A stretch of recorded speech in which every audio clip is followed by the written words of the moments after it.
అండి, welcome to my channel. నేను మీ పద్మ. ఈరోజు చేయబోయే రెసిపీ చేపల పులుసు అండి. 2 కేజీలు చేపలు తీసుకున్నాను. అందులో కొద్దిగా సాల్ట్ వేసి నిమ్మరసం వేసి బాగా శుభ్రం చేసుకున్నానండి. తర్వాత శుభ్రం చేసుకున్న ఈ చేపల్ని మళ్ళీ చప్పగా రాకోకుండా సాల్ట్ వేసుకోవాలండి. సాల్ట్ వేసుకున్న తర్వాత కొద్దిసేపు కలపాలి. సాల్ట్ వేయకుంటే చేపలు అనేది సప్పగా వచ్చేస్తుందండి. ఇట్లా కలపాలి. కొద్దిసేపు కలిపిన తర్వాత ఇది పక్కన పెట్టేస్తామండి. చింతపండు నానబెట్టుకోవాలండి వాటర్లో. నిమ్మకాయ సైజు ఒక 4 తీసుకున్నాను. నానబెట్టుకోవాలండి.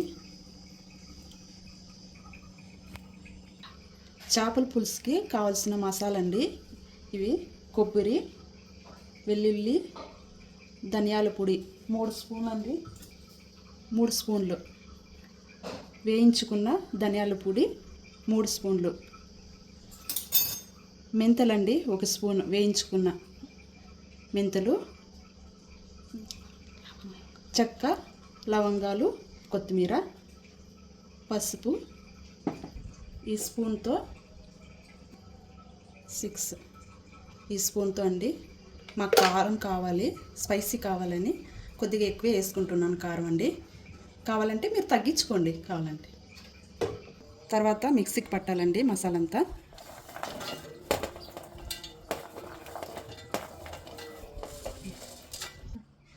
ఇలా పేస్ట్ లాగా చేసుకోవాలి మసాలా.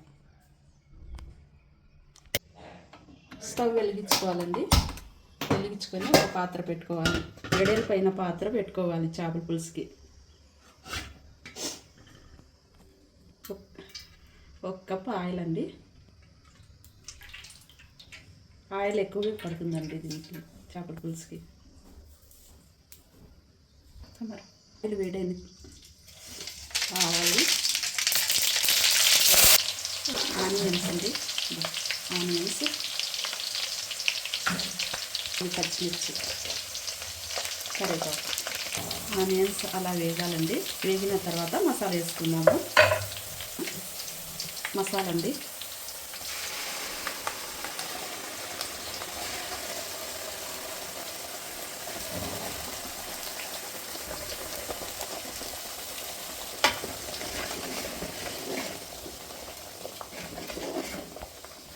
కొద్దిగా సాల్ట్ వేసుకోవాలండి. వేసుకున్న తర్వాత కలపాలి. ఈ ఆయిల్లో మసాలా మగ్గించుకోవాలండి. ఆయిల్లోనే మసాలా బాగా మగ్గించుకోవాలండి. ఆయిల్ పైకి తేలే వరకు మగ్గించుకోవాలి మసాలా, లేకుంటే పచ్చివాసన వచ్చేస్తుంది. మూత పెట్టేసి తగ్గించుకొనే మగ్గించుకోవాలండి. చింతపండు అండి వేసుకోవాలి.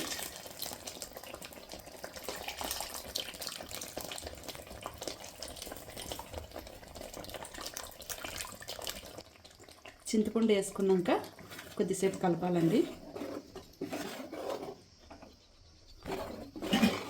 కొద్దిసేపు మూత పెట్టాలి.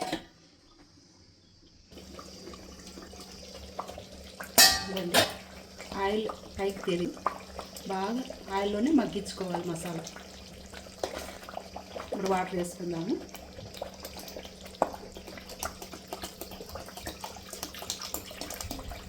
చూసుకొని వేసుకోండి.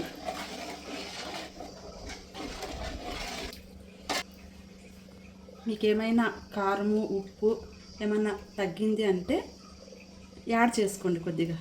నాకు సాల్ట్ తక్కువ వచ్చింది, కొద్దిగా యాడ్ చేసుకుంటున్నామండి.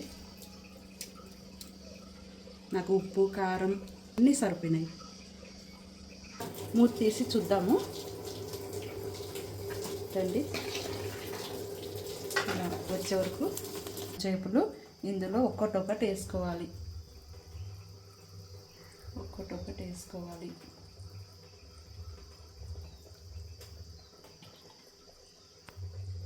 అన్నీ వేసుకున్న తర్వాత కొద్దిసేపు అట్లా అనుకోవాలండి. ఇలా అనేసి మళ్ళీ గెరిటి పెట్టకూడదండి దీంట్లో, మళ్ళీ ముక్కలు విరిగిపోతాయి. కొద్దిసేపు ఉడకబెట్టాలండి. మూత పెట్టేసి మంట తగ్గించుకోవాలి. కొంచెం గెరెట్ పెట్టుకోకుండా ఇలా తిప్పాలండి.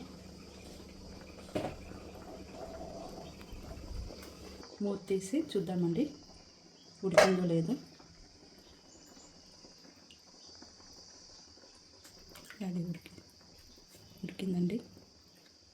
లాస్ట్ ఫైనల్గా కొత్తిమీర వేసుకోవాలండి. అంతే, చేపల పులుసు తయారీ విధానం అంతే అండి. లైక్ చేయండి, షేర్ చేయండి, సబ్స్క్రైబ్ చేసుకోండి. Thank you.